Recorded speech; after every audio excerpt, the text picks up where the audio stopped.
مسیح یسوع میں آپ سب کی سلامتی ہو۔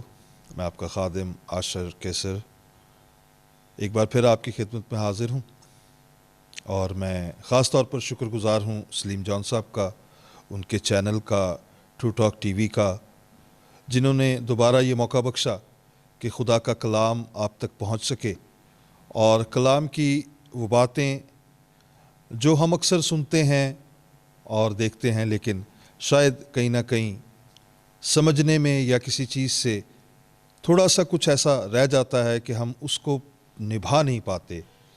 ہم دیکھتے ہیں آج کا کلام ہمیں کیا سمجھاتا ہے۔ ہم اپنی رہنمائی کے لیے یعقوب کے خط میں سے ایک حوالہ ایک چھوٹی سی آیت دیکھتے ہیں کہ وہ ہمیں کیا بتاتی ہے۔ یعقوب کا خط اس کے 4 باب کی اگر 17ویں آیت پر آپ غور کریں، ایک آیت ہے جس میں بہت کچھ چھپا ہے۔ بس جو کوئی بھلائی کرنا جانتا ہے اور نہیں کرتا، اس کے لیے یہ گناہ ہے۔ کیسی خوبصورت بات ہے، اور یہ تمام مسیحیوں کے لیے ہے۔ یہ ہر اس شخص کے لیے ہے جو مسیح کو اپنا نجات دہندہ مانتا ہے۔ یہ اس شخص کے لیے ہے جو مسیح کے پیچھے چلتا ہے، جو اپنے کاندھے پر یہ کہتا ہے کہ میں نے مسیح کی طرح صلیب اٹھائی ہے۔ لیکن کیا یہ کہنا ہی کافی ہے؟ کیا کہتا ہے آپ کو کلام؟ کہ پس جو کوئی بھلائی کرنا جانتا ہے۔ اس کا کیا مطلب ہے؟ اس کا مطلب ہے کہ میرے پاس موقع ہے بھلائی کرنے کا۔ میرے پاس موقع ہے کہ میں اپنے کسی مسیح بہن بھائی کی آنکھ سے آنسو پونچھ سکوں۔ میرے پاس موقع ہے، میں اس قابل ہوں کہ میں اپنے بھائیوں کے دکھ درد کو بانٹ سکوں۔ میرے پاس یہ موقع ہے کہ میں خدا کی بتائی ہوئی اس راہ پر چل سکوں جو اس نے اپنے بیٹے کے وسیلہ سے ہم تک پہنچائی۔ حلیمی، محبت، شکر گزاری، یہ لفظ ہیں، اور ہماری زندگیوں میں یہ صرف لفظ کی ہی طرح ہیں۔ ہماری زندگیوں میں ان کا عمل بہت کم ہے، اور اس میں جو دوسرا حصہ ہے اس آیت کا، وہ ہمیں باور کرواتا ہے، وہ ہمیں یہ بات سمجھاتا ہے کہ اگر ہم ایسے نہیں ہیں تو پھر کیا ہے۔ تو دوسرا حصہ آپ سے کیا کہتا ہے؟ پس جو کوئی بھلائی کرنا جانتا ہے اور نہیں کرتا، تو وہ اس کے لیے کیا گنا جاتا ہے؟ گناہ گنا جاتا ہے۔ اگر ہم اس بات کی باریکی کو سمجھیں تو ہم چاہتے نہ چاہتے، ہم بغیر سوچے سمجھے، ہم کانشس انکانشسلی کہاں کہاں پر گناہ گار ہو جاتے ہیں کہ ہم اپنے کسی بھائی کا، اپنی کسی بہن کا، اپنے کسی بزرگ کا گناہ کر بیٹھتے ہیں۔ کیوں یہ آیت لکھی ہے؟ کہ آپ مسیحی چال چلن کو سمجھیں، خالی اپنے آپ کو مسیحی نہ کہیں۔ جیسے میں نے پہلے بھی کسی ایک پروگرام میں ذکر کیا کہ آپ دعائے ربانی جب پڑھتے ہیں تو لکھا ہے اس سے پہلے کہ تو اپنے گناہوں کی معافی مانگ، تو گناہ معاف کرنا سیکھ۔ تو میں نے اس وقت بھی یہ بات بیان کی کہ معاف کرنے کا مطلب ہے رحیم ہونا، معاف کرنے کا مطلب ہے رحم کرنا، معاف کرنے کا مطلب ہے اپنے دل کو بڑا کرنا۔ تو یہ مسیحت کا تقاضا ہے۔ وہ مسیحی نہیں ہو سکتا جس کو رحم کرنا نہیں آتا۔ وہ مسیحی نہیں ہوتا جو ترس نہیں کھاتا۔ وہ مسیحی نہیں ہے جو صرف اپنی سوچتا ہے۔ اور یہاں پر جو آیت ہم نے آج سیکھی ہے، یا جس آیت کو ہم آج سیکھ رہے ہیں، یہ واضح طور سے آپ کو یہ بات سمجھاتی ہے کہ اگر آپ صرف اپنا سوچیں گے، اگر آپ صرف اپنی فکر کریں گے، اگر آپ صرف اپنے بچوں کی فکر کریں گے، اگر آپ صرف اپنے پیاروں کی فکر کریں گے، تو آپ مسیحی نہیں بن سکیں گے۔ اگر آپ کو مسیحی بننا ہے، اگر آپ چاہتے ہیں کہ مسیح آپ پر رحم کرے، اگر آپ چاہتے ہیں کہ آپ مسیح کے وسیلہ سے نجات پائیں، اگر آپ یہ چاہتے ہیں کہ آپ ایک اچھی مسیحی زندگی گزاریں، تو پھر آپ کو مسیح کی طرح ہونا پڑے گا۔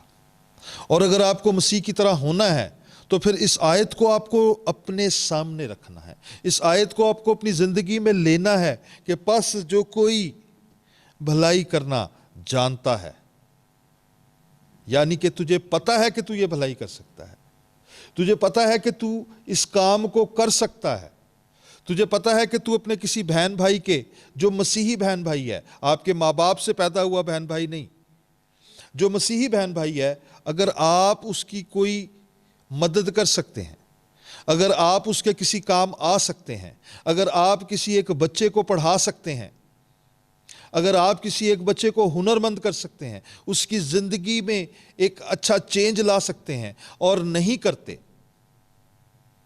تو آپ گناہ کرتے ہیں۔ اگر آپ مسیحی زندگی پہ غور کریں تو مسیح کے آگے جب بھی کوئی ایسی چیز آئی، مسیح نے اس کو کیا ہے۔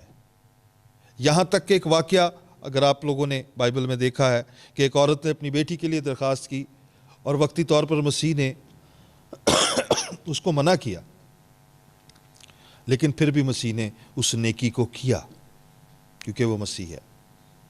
اور میرے عزیزو، اس بات کو سمجھنا بہت ضروری ہے کہ مسیح ہونا کیا ہے۔ گلے میں کراس پہن لینے سے، ہاتھ میں بائبل اٹھا لینے سے مسیح نہیں ہو سکتے۔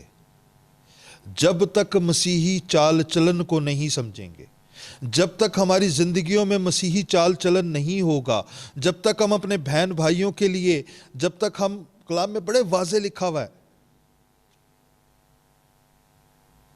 غریبوں کا، یتیموں کا، بیواؤں کا،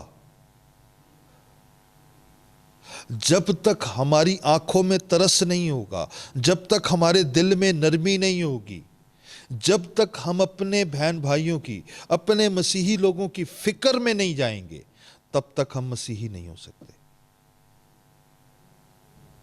تو ہمیں مسیحی ہونا ہے۔ اگر ہم اپنی زندگیوں پہ غور کریں تو یہ کوئی بڑی بات نہیں ہے۔ اگر ہم اپنی زندگیوں پہ غور کریں تو ہماری زندگیوں میں بہت سارے ایسے مواقع آتے ہیں کہ جب ہم مسیحی ہو سکتے ہیں لیکن ہم مسیحی نہیں ہوتے۔ شاید ہم پیسے کی فکر زیادہ کرتے ہیں، شاید ہم اپنی طاقت کی فکر زیادہ کرتے ہیں، شاید ہم اس بات کی فکر کرتے ہیں کہ میرے پڑوسی کا بچہ میرے بچے سے آگے نہ نکل جائے۔ مسیح کہتا ہے کہ جب تو یہ ساری باتیں سوچتا ہے تو تو مسیحی نہیں ہوتا۔ مسیحی وہی ہے جو دوسرے کی فکر کرے گا، مسیحی وہی ہے جو اپنے پڑوسی کی فکر کرے گا، جو اپنے مسیحی بہن بھائی کی فکر کرے گا۔ اور جب ہم میں سے یہ فکر جاتی رہے گی تو ہم میں سے مسیحت بھی جاتی رہے گی۔ گو ہم کاغذوں میں تو مسیح کہلائیں گے، چندے کے کارڈوں پہ مسیح کہلائیں گے، لیکن مسیحی نہیں ہوں گے۔ تو ضرورت ہے کہ ہم کلام کو مسیح سے لیں۔ خادموں سے لینا بہت اچھی بات ہے، لیکن خادم بھی ایک انسان ہے اور وہ اپنی سمجھ کے مطابق کلام کی تشریح کرتا ہے۔ یہ زندہ خدا کا کلام ہے، یہ زندہ کلام ہے، اور اگر آپ اس زندہ کلام کو زندہ سمجھتے ہوئے اس زندہ خدا سے مانگیں گے تو آپ کو وہ تشریح ملے گی جو خدا کی ہے، جو خدا کے بیٹے کی ہے۔ اور پھر آپ کلام کی معرفت کو، کلام کی باتوں کو اس طور سے سمجھ سکیں گے جس طور سے وہ کی گئی ہیں۔ اور جب آپ اس کو اس طور سے سمجھ جائیں گے تو میرا ایمان ہے کہ آپ بہت برکت پائیں گے۔ اور میرے عزیزو، برکت کو کبھی آپ پیسوں سے یا دنیا کی آزائش سے مت جوڑیے۔ برکت کا مطلب ہے کہ مسیح میرے ساتھ ہے۔ برکت کا مطلب ہے کہ میں مسیح کے ساتھ ہوں۔ برکت کا مطلب ہے کہ مسیح میری فکر کرتا ہے۔ برکت کا مطلب ہے کہ مسیح مجھے تنہا نہیں چھوڑتا۔ برکت کا مطلب ہے کہ میں ہمیشہ مسیح کے ساتھ رہوں گا۔ کلام میں لکھا ہے کہ یوسف قید میں تھا اور خدا اس کے ساتھ تھا. بڑی خوبصورت بات. اور خدا اس کے ساتھ تھا یعنی کہ خدا کی برکت اس کے ساتھ تھی, خدا کا ہاتھ اس کے ساتھ تھا, خدا کا ابر اس کے ساتھ تھا.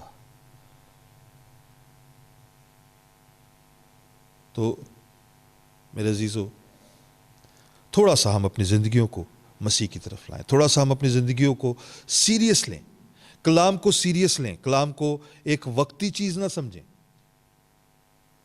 میں ایمان رکھتا ہوں کہ آج کے کلام سے آپ کی زندگیوں میں تبدیلی آئے. آمین. ہم اپنے سروں کو جھکائیں. قدوس مہربان آسمانی باپ, تیرا شکر کرتے ہیں, تیری تعریف کرتے ہیں, تو جو نہایت رحیم اور بھلا ہے.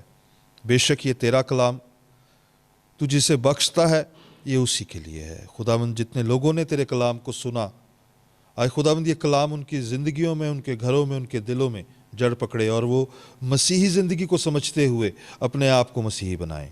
مسیح یسوع کے پاک زندہ اور جلالی نام میں مانگتے ہیں. آمین. Thank you very much.